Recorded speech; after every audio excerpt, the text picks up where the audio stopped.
우리는 이사야 선지자의 말씀을 통해서 하나님의 생각과 계획이 무엇인지 알기를 원합니다.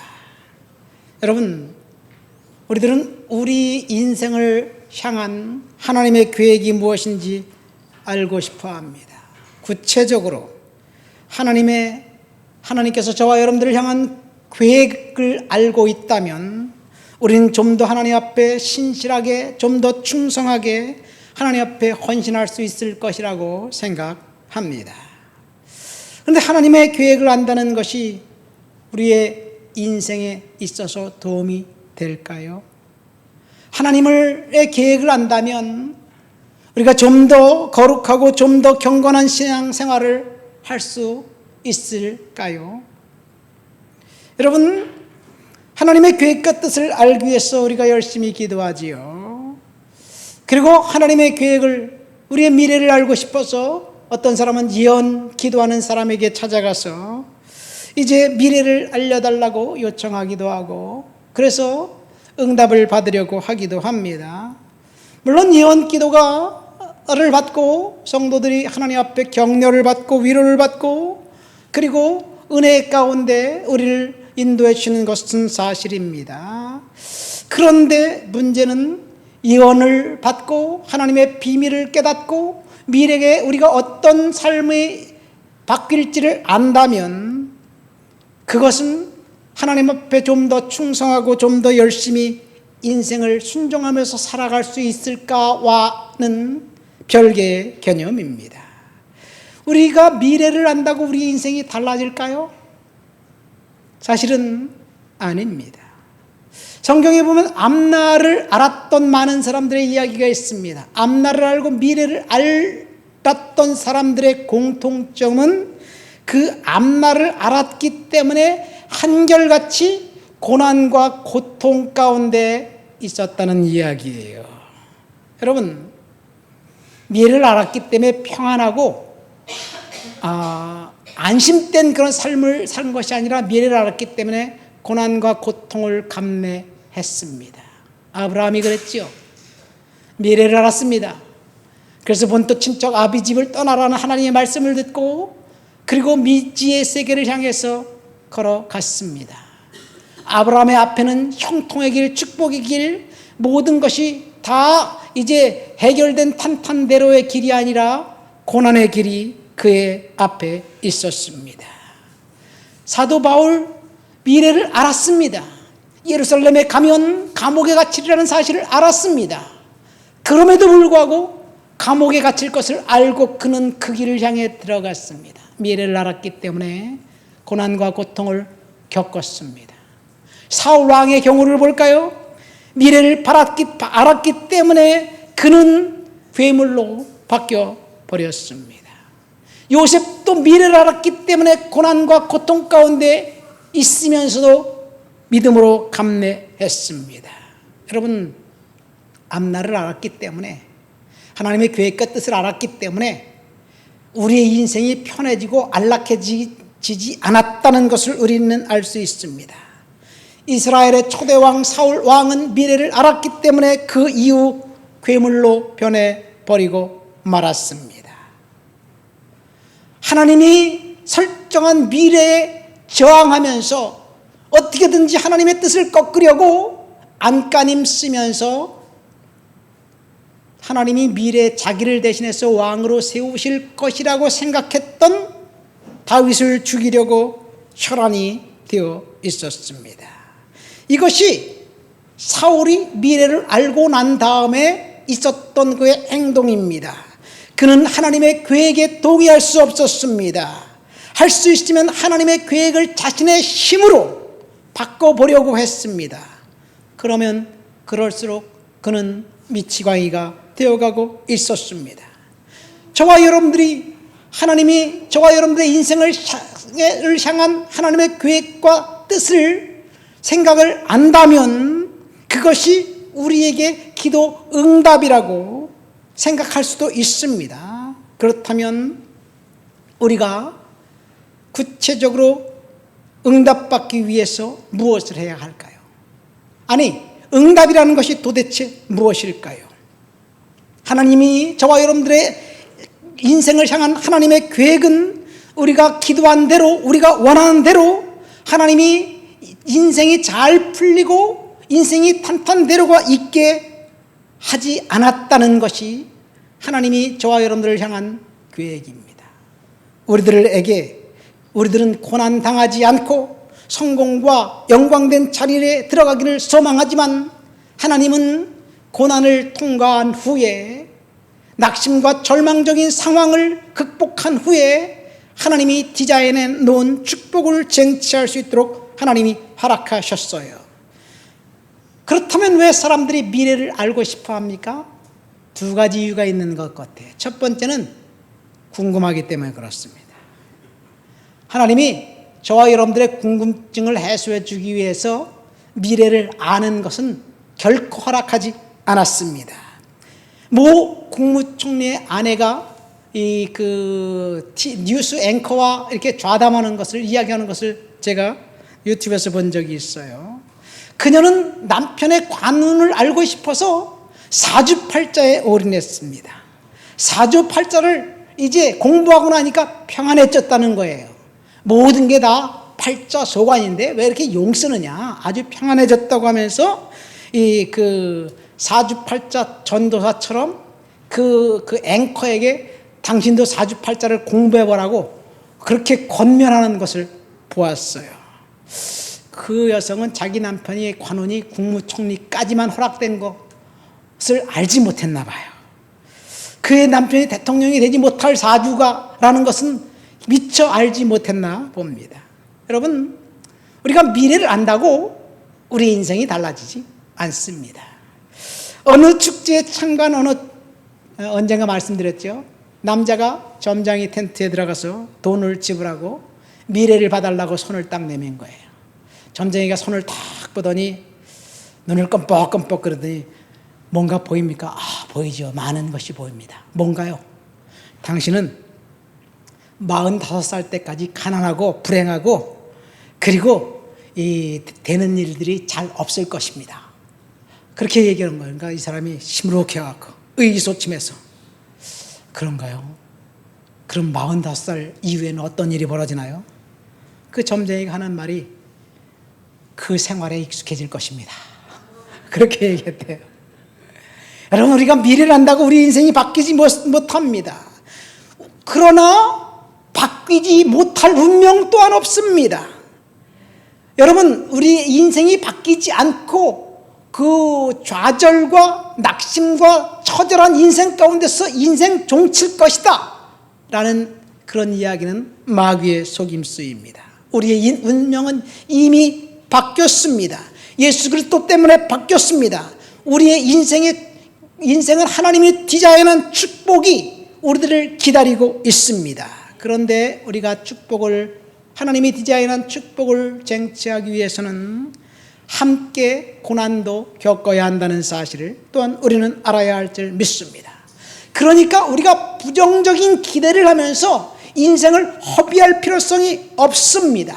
부정적인 생각, 힘들다, 어렵다, 낙심이 된다, 출구가 보이지 않는다, 그런 부정적인 생각을 하면요, 그 기대만큼 아무것도 이룰 수가 없어요.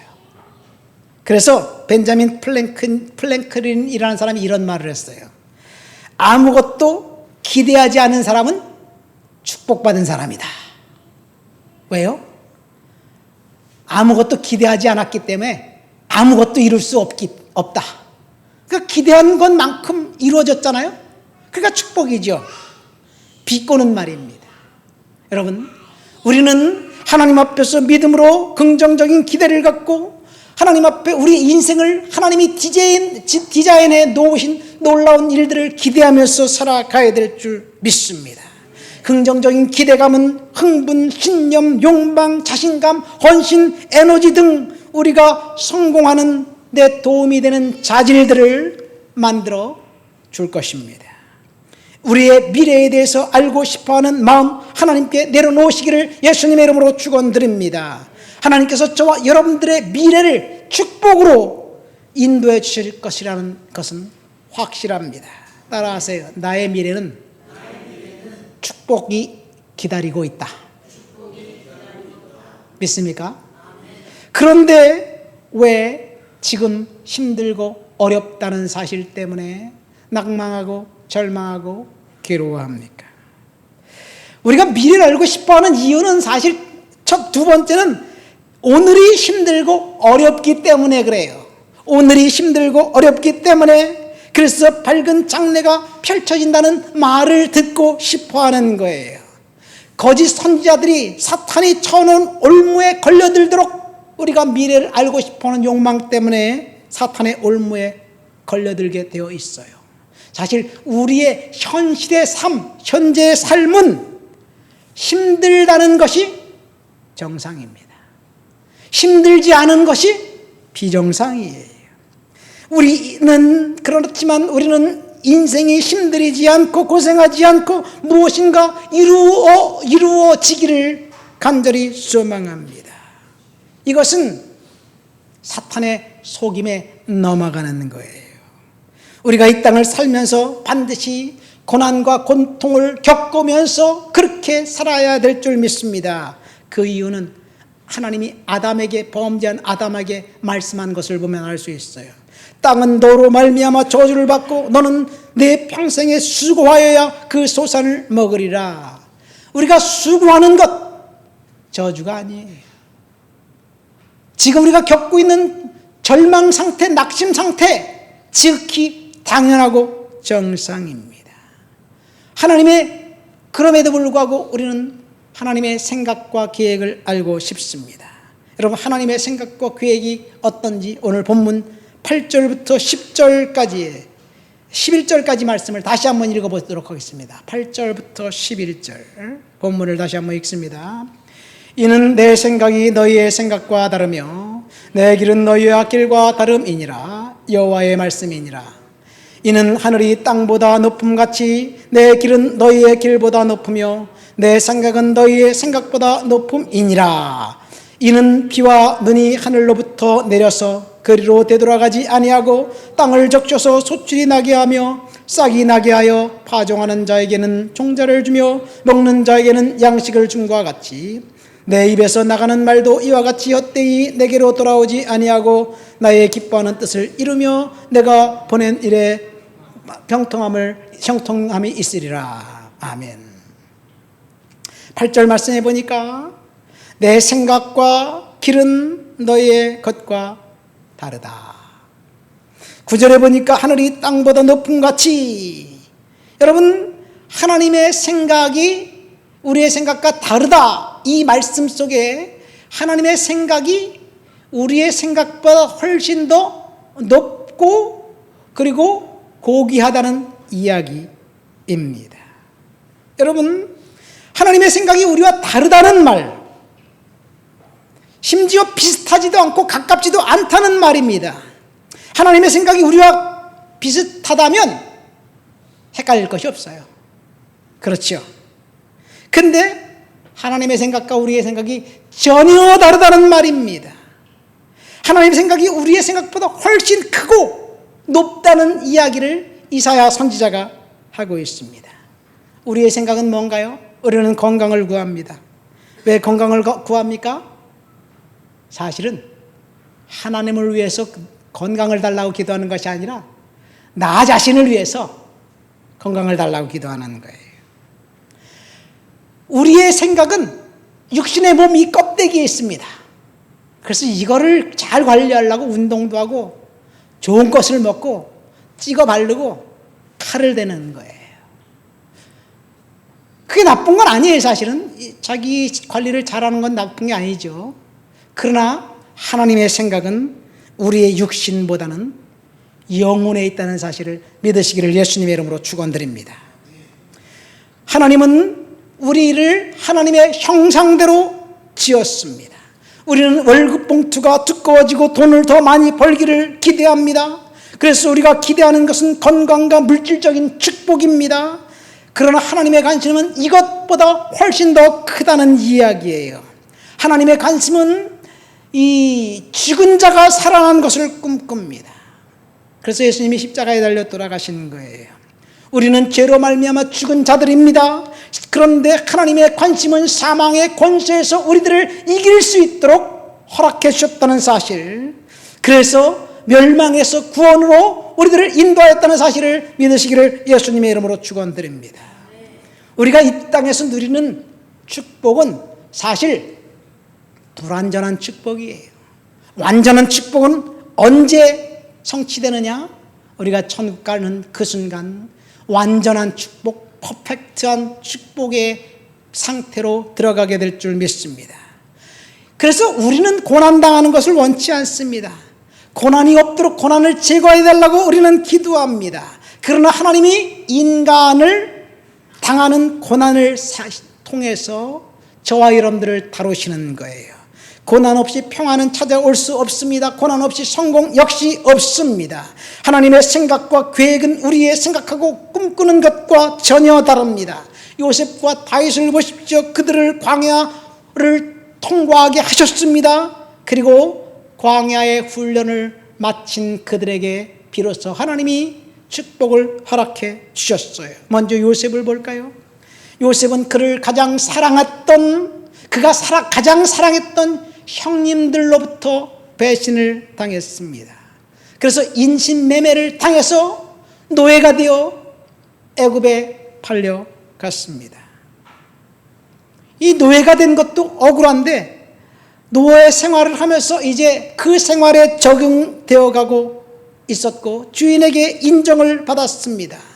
그런데 운명의 장난처럼 또 다른 시련이 그에게 찾아왔습니다. 일순간 파렴치한 성폭행 미수범이 되어서 미기결수가 되어 감옥에 갇혀 있으면서 언제 나가게 될지 아무도 모르는 캄캄한 어둠 가운데 그의 인생이 휘몰아쳤습니다.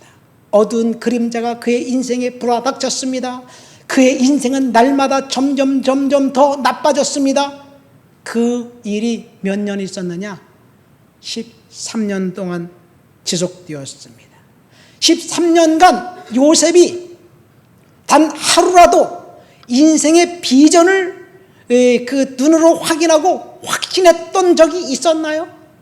요셉이 감옥에서 나오는 그 순간까지 그 사람의 인생은 캄캄했고 출구가 보이지 않았습니다. 요셉은 저주받은 상태였고 비참 그 자체였습니다. 그런데 어느 순간 하나님이 이제 작정된 훈련의 시간이 끝나자 하나님께서 그를 불렀습니다. 근데 성경은 그가 감옥에서 점점 더 나빠지는 상황 속에 있을 때 성경은 요셉을 향해서 그가 형통한 자가 되었다라고 이야기합니다. 요셉이 형통했나요?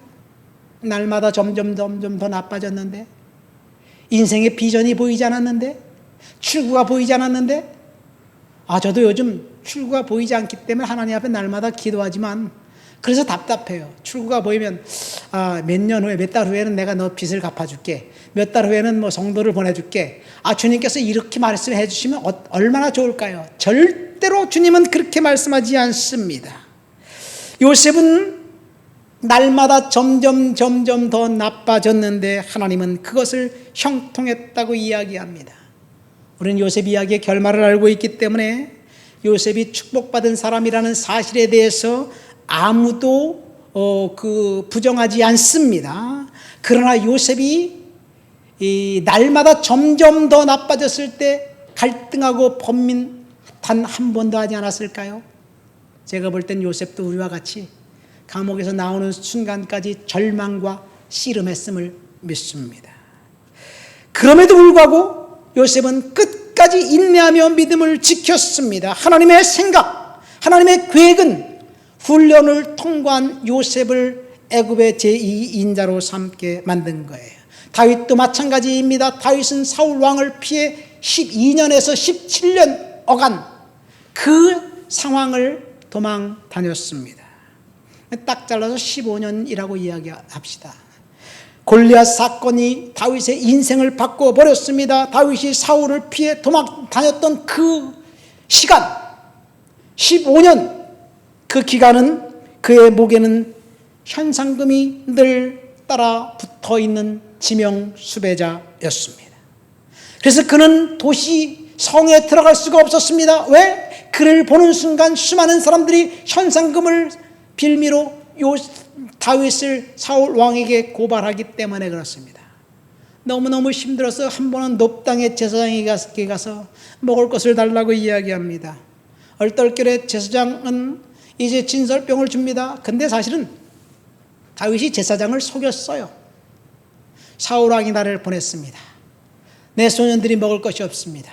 그러니까 제사장 아히멜렉은 속인 다윗에게 선대했습니다.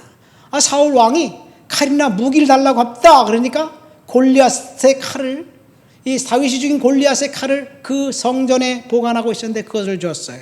그리고 다윗은 그것에서 진설병을 먹고 칼을 받아가지고 이제 급하게 도망갔듯이 나갔습니다. 그 이후 어떻게 됐나요? 그를 도와줬던 제사장 아히멜렉과 그의 친족들 85명이 사울 왕에 의해서 죽임을 당했습니다. 그 사람들만 죽인 게 아니에요. 높당, 그 지방, 그 성에 있는 모든 사람들을 다 사울이 죽여버렸어요. 그게 사울이 도망 다니기 시작했던 초창기에 있었던 일입니다.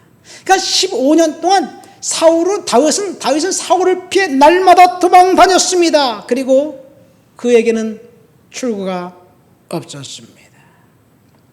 그런데 다윗이 그 기간 동안 어떻게 이겼느냐? 하나님을 찬양하고 예배하고 기도함으로 그 고난의 시간을 이겼다는 사실, 그것이 저와 여러분들에게 도전이 됩니다. 모세는 어떤가요? 모세는 광야 훈련을 40년간을 마치고 난 다음에 이스라엘 백성들을 출애굽시킬 리더로 하나님이 쓰셨어요. 요셉은 13년, 다윗은 15년, 모세는 40년간의 광야 훈련을 받은 후에 하나님이 쓰셨습니다. 그렇다면 저와 여러분들을 향한 하나님의 계획은 뭘까요? 광야 훈련 없이 내가 너에게 축복해 주겠다. 우리는 이것을 원하지만 하나님의 생각은 반드시 우리가 광야 훈련을 통과해야만 된다는 사실 믿으시기를 예수님의 이름으로 축원드립니다. 그러니까 지금 우리는 광야 훈련을 통과하는 중입니다. 믿습니까? 광야 훈련을 통과하는 중 우리는 하나님 앞에 믿음으로 그 훈련을 패스해야 될 줄 믿습니다. 하나님께서 그 훈련을 패스하는 사람들에게 주실 것은 축복입니다. 11절 말씀 보세요. 내 입에서 나가는 말도 이와 같이 헛되이 내게로 돌아오지 아니하고 나의 기뻐하는 뜻을 이루며 내가 보낸 일에 형통함이니라. 하나님의 생각과 계획은 하나님의 기뻐하는 뜻을 이루는 것이고 하나님이 보낸 일에 형통한 삶을 허락하신 것, 이것이 하나님의 계획과 생각입니다. 그러니까 하나님의 생각은 뭐예요? 하나님 계획은 뭐예요? 저와 여러분들을 향한 하나님의 계획은 우리 인생이 이대로 비참하게 끝나는 것을 원하는 것이 아니라 형통함을 허락해 주실 것, 그래서 형통함이 저와 여러분들의 인생에 반드시 있게 될 줄 믿습니다. 광야 훈련을 믿음으로 견디시기를 예수님의 이름으로 축원드립니다. 그래서 이 세상에서 가장 행복한 사람은 지금 내가 겪고 있는 그 일을 하나님이 허락하신 것이라고 생각하는 사람, 그 사람이 행복한 사람이에요. 제 말이 아니라 아라곤 왕궁의 임금인 알포스 왕에게 어떤 사람이 찾아와서 이런 질문을 했대요. 이 세상에서 제일 행복한 사람이 누구입니까? 라고 질문하니까 그게 간단하지. 누구든지 자기를 온전히 버리고 좋은 일이건 나쁜 일이건 모든 일이 하나님께로부터 온다고 확신 가운데 살아가는 사람이지 라고 대답했습니다. 우리가 경험하는 좋은 일이건 나쁜 일이건 설사 우리 딸이 4m 높이에서 떨어지는 그런 엄중한 사고가 있었을지라도 그것조차도 하나님께서 허락하셨다고 믿는 사람들, 그런 사람들은 행복한 사람들입니다. 왜 그렇습니까? 하나님을 사랑한다면 하나님이 설사 우리가 불행한 일을 겪는다 할지라도 견디고 우리는 흔들리지 않을 것입니다. 왜요? 그것조차도 하나님이 허락하셨기 때문입니다.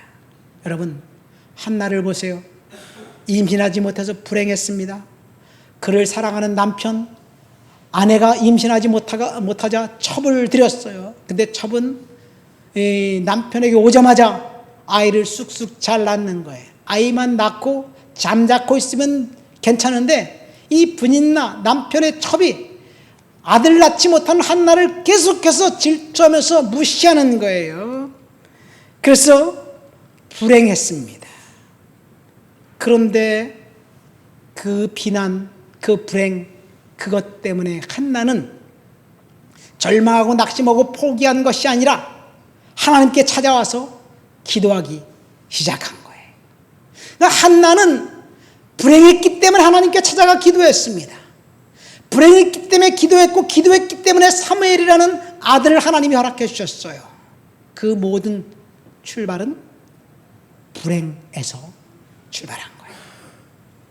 불행한 한나가 낳은 아들 사무엘은 이스라엘 역사의 가장 위대한 인물로 쓰임받았습니다. 사무엘을 통해서 사사시대를 끝내고 왕정시대를 이끈 사람이 되었습니다. 요셉은 꿈을 꿨기 때문에 불행에 그에게 찾아왔습니다. 죽을 고생을 했습니다. 그러나 그 연단을 통과한 후 하나님께서 예굽의 제2인자가 되게 하셨습니다. 요셉이 불행하지 않았다면 하나님은 요셉의 꿈을 이룰 수 있는 일을 허락하지 않았을 것입니다. 여러분, 우리의 인생 가운데 하나님이 어떤 계획과 생각을 갖고 계실까요? 그것은 우리가 고난스러워도 그것을 이기고 견디는 것, 그것이 하나님의 생각과 계획입니다. 그러나 우리는 어때요? 고난 없이 성공만, 힘든 일 없이 축복이 하늘에서 떨어졌으면 좋겠다고 생각합니다. 그렇다면 우리가 하나님의 계획과 생각을 알 수 있는 방법이 뭔가요? 어떻게 하면 우리가 하나님의 생각과 계획을 알 수 있을까요? 6절과 7절 말씀입니다. 다 같이 한번 읽어볼까요? 하나님의 생각과 계획을 알 수 있는 방법 6절 7절 말씀 다 같이 읽습니다. 너희는 여호와를 만날 만한 때에 찾으라. 가까이 계실 때에 부르라. 악인은 그의 길을 불의한 자는 그의 생각을 버리고 여호와께로 돌아오라. 그리하면 그가 긍휼히 여기시리라. 우리 하나님께로 돌아오라. 그가 너그럽게 용서하시리라. 이 구절에 보면 네 가지 명령을 하고 있습니다. 하나님을 찾으라. 하나님을 부르라. 그리고 악한 일을 버리라. 그리고 하나님께 돌아오라는 단어입니다. 하나님을 찾고 하나님을 부르고 불의한 생각을 버리고 하나님께 돌아오는 사람들, 이 사람들에게 하나님은 계획과 생각을 알려주신다는 얘기예요. 이 말씀을 어디서 많이 들어봤던 말씀 아닙니까? 우리 다 같이 마태복음 7장 7절부터 11절 말씀 읽어볼까요? 마태복음 7장을 읽겠습니다. 구하라 그리하면 너희에게 주실 것이요 찾으라 그리하면 찾아낼 것이요 문을 두드리라 그러면 너희에게 열릴 것이니 구하는 이마다 받을 것이요 찾는 이가 찾아낼 것이요 두드리는 이에게 열릴 것이니라. 너희 중에 누가 아들이 떡을 달라 하는데 돌을 주며 생선을 달라 하는데 뱀을 줄 사람이 있겠느냐? 너희가 악할 자라도 좋은 것으로 자식에게 줄 줄 알거든 하물며 하늘에 계신 너희 아버지께서 구하는 자에게 좋은 것으로 주시지 않겠느냐? 예수님께서 뭐라고 말씀하셨습니까? 구하라 찾으라 문을 두드리라. 그러면 구하는 것을 얻게 될 것이고 찾는 것을 찾게 될 것이고 두드리는 자에게 문이 열릴 것이라고 말씀하고 있습니다. 마태복음 7장 11절의 말씀에 보면 구하고 찾고 문을 두드리는 자에게 좋은 것으로 주시겠다고 말씀하셨는데, 가장 좋은 것으로 주시겠다고 말씀하셨는데, 누가복음에 보면 이 가장 좋은 것이 성령이라고 이야기합니다. 우리는 무엇이 좋은 것인지 때때로 헷갈릴 때가 있습니다. 내가 원하는 것이, 내가 기도하는 것이 가장 좋은 것이라고 생각해서 하나님 앞에 달라고 떼를 쓰고 구하는데, 하나님이 볼 때는 그것보다 더 좋은 것을 내가 줄 거야 라고 생각하면 하나님이 주실까요? 안 주실까요? 그래도 주셔요. 그래도 주면 그래도 줄까요? 여러분, 브루스 윌킨스 야베스의 기도라는 책에 보면 야베스 기도라는 책은 많이 사람들 읽었어요. 우리 제 서재에도 그 책이 한 너댓 건이 있어요. 짧은 적은 책이니까 한번 갖고 와서 읽어보시기 바랍니다. 거기 보면 존이라는 사람이 나와요. 존이라는 사람이 천국을 갔어요. 천국 문 앞에 베드로가 딱 나와서 영접을 하고 있는 거예요. 그래서 베드로의 안내를 받아서 존이 천국을 투어하는 거예요. 천국을 여기저기 투어하는데 천사들이 부르는 노랫소리, 황금길과 아름다운 저택, 황홀함 속에서 여기저기를 돌아다니다가 이상한 건물이 하나 눈에 띄었습니다. 큰 창고 같은 건물인데, 큰 건물이에요. 그 건물에는 창문이 없어요. 문만 있는 거예요. 그리고 문이 닫혀 있어요. 이 건물은 뭔데 좀 이상하게 생겼다. 궁금하잖아요. 이 건물은 뭔가요? 그거 볼 필요 없어요. 그리고 베드로가 그냥 다른 데를 끌고 가는 거예요. 그래갖고 이 사람이 볼 필요 없다 그러니까 존이 더 보고 싶은 거예요. 이제 천국 안내를 다 마치고 난 다음에 베드로에게 또 다시 물어봐요. 저 베드로님, 아까 그 건물 거기 좀 들어가 보고 싶은데요. 거기 안 들어가는 게 나아요. 그러니까 또 다시 들어가고 싶잖아. 그래서 그 문 앞으로 달려간 거예요. 거기 보니까 건물 안에 그 문 앞에 각 사람의 명패가 딱 있는 거예요. 이름표가 붙어 있는 거예요. 여기 이름표가 있네요. 그리고 선물들이 잔뜩 쌓여 있는 거예요. 그 이름표마다 최문정, 이진주, 김효경, 이성남 이름이 다 있고 선물이 가득 쌓여 있는 거예요. 그래서 제 것도 있습니까? 있지요. 보고 싶은데요. 안 보는 게 좋을 텐데요. 그렇게 말하는데 그 존이 쪼르르 달려가서 자기 이름 앞에 문 앞에 있는 이름표를 보고 문을 활짝 열었어요. 그랬더니 거기에 놀라운 선물들이 박스채로 포장도 안 뜯겨진 채로 쌓여 있는데 보니까 하나님이 주시길 원했던 선물이 있는 거예요. 하나님 앞에 기도만 했다면 하나님 주실 것인데 기도하지 않았기 때문에 받지 못한 선물이 거기 있었던 거예요. 여러분, 우리는 하나님 앞에 기도하면 하나님께서 반드시 주실 줄 믿습니다. 기도하지 않았기 때문에, 구하지 않았기 때문에 받지 못할 수도 있습니다. 혹 구했기 때문에 하나님께서 안 주신다면 더 좋은 것을 주시기 위한 하나님의 섭리와 계획이 있다는 사실을 믿으시기를 예수님의 이름으로 축원드립니다. 마태복음 7장 7절에 보면 구하라 그러면 너에게 주실 것이요 라고 말씀하였고, 야고보서 4장 2절에는 너희가 얻지 못하면 구하지 아니함이요 라고 말했습니다. 예수님께서 너희가 지금까지 내 이름으로 아무것도 구하지 아니하였으나 구하라 이제는 받으리라고 말씀하셨어요. 우리는 하나님 앞에 구하고 간구하고 기도하면 하나님의 생각과 계획을 우리는 반드시 알게 될 줄 믿습니다. 그래서 이사야 선지자가 뭐라고 이야기합니까? 너희는 여호와를 만날 때 만한 때 찾으라. 가까이 계실 때 그를 부르라. 하나님을 찾고 부르면 하나님의 계획과 생각을 우리는 알 수 있습니다. 두 번째, 우리가 하나님의 계획과 생각을 알 수 있는 방법은 회개입니다. 7절에 보세요. 뭐라고 되어 있나요? 악한 자는 그의 길을, 불의한 자는 그의 생각을 버리고 하나님께 돌아오라. 회개하라는 말입니다. 여러분, 우리는 반드시 불의한 생각을 버리고 하나님께 돌아가야 될 줄 믿습니다. 하나님께 내려놓고 회개해야만 합니다. 이사야의 형중들은 지금 불의한 길, 악한 길에서 죄를 물먹듯 마시면서 살았습니다. 이런 백성들에게 필요한 것은 회개였습니다.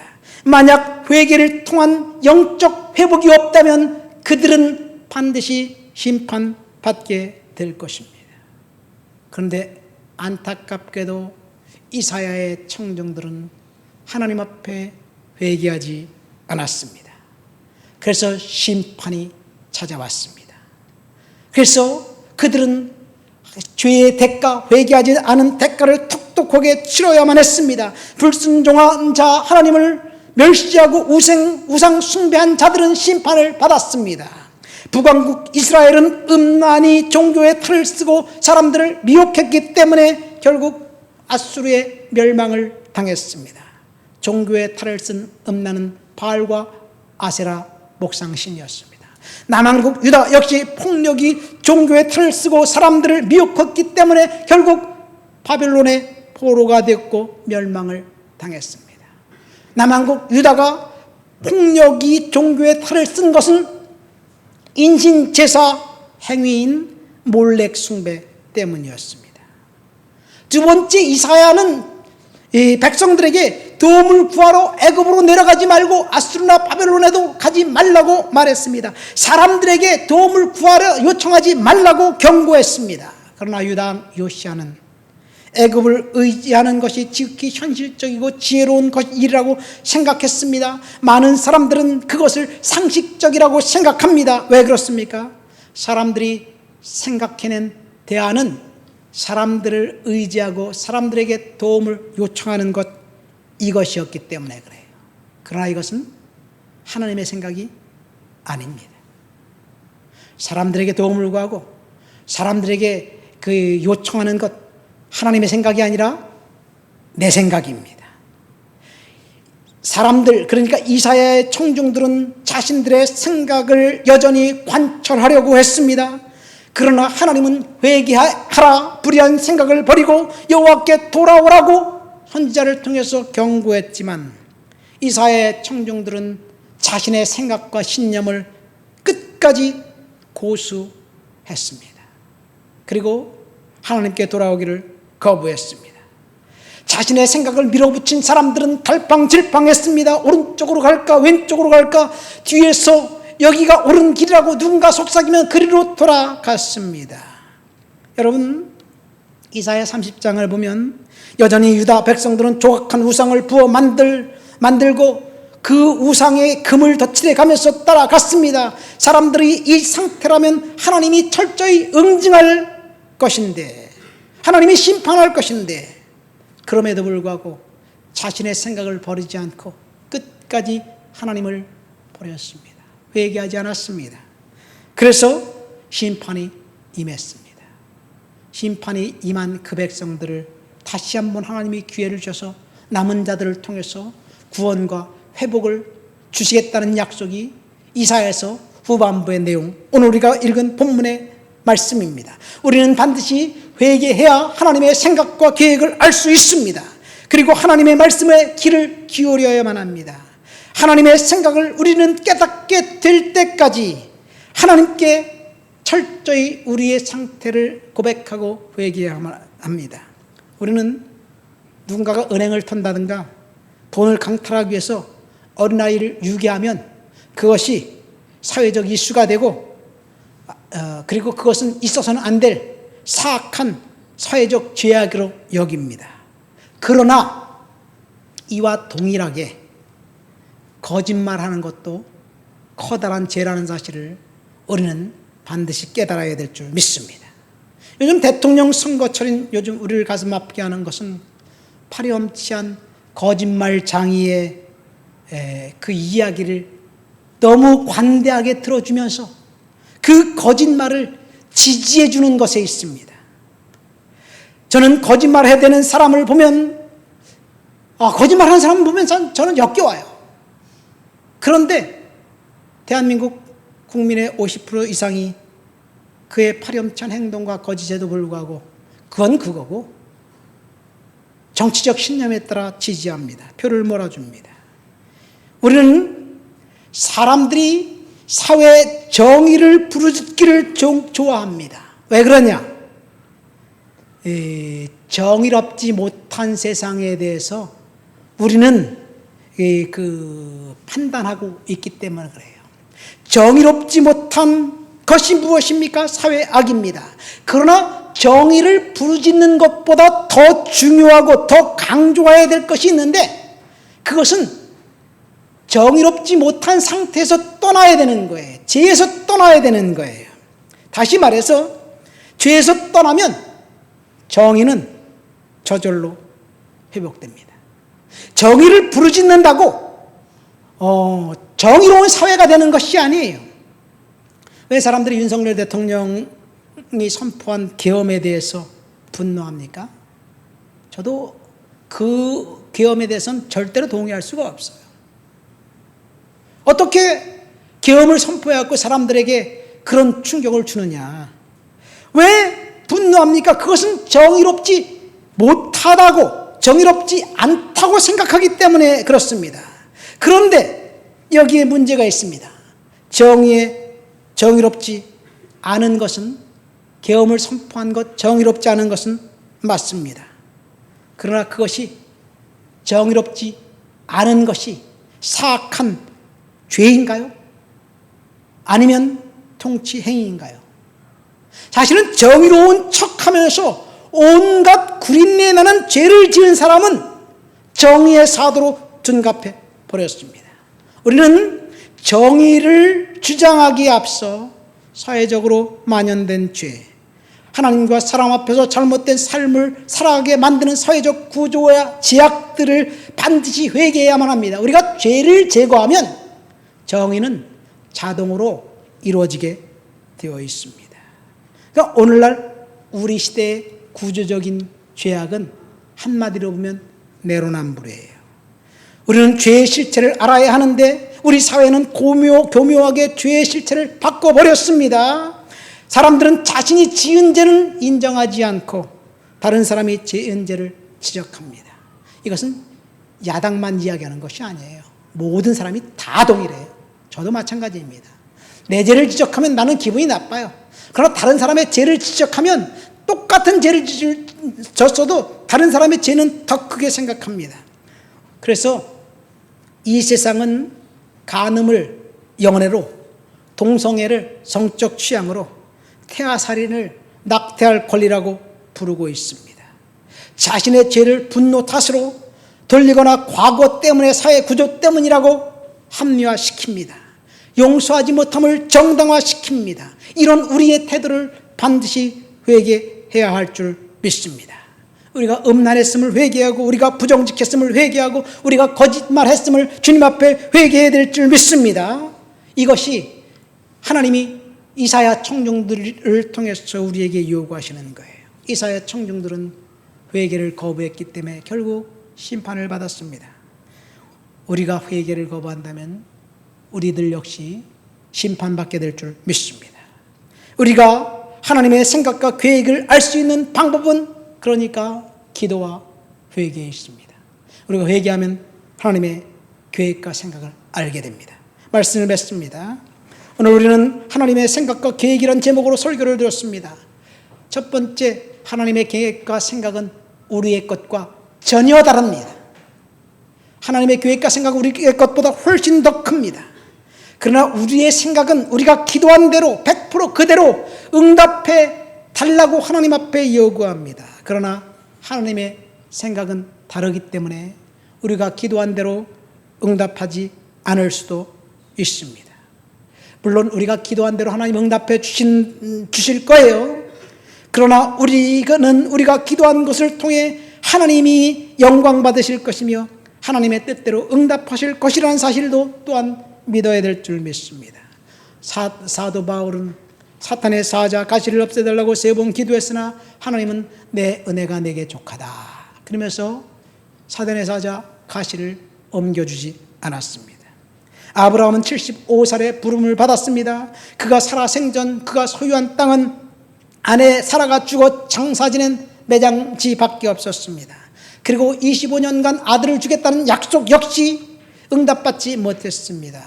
아브라함은 응답받지 못하고 죽었으나 그를 아무도 불행한 사람, 저주받은 사람이라고 이야기하지 않습니다. 그가 응답받지 못했고 잘 풀리지 않았어도 여전히 믿음의 조상입니다. 왜 그렇습니까? 하나님의 뜻은 우리의 생각과 다르기 때문에 그렇습니다.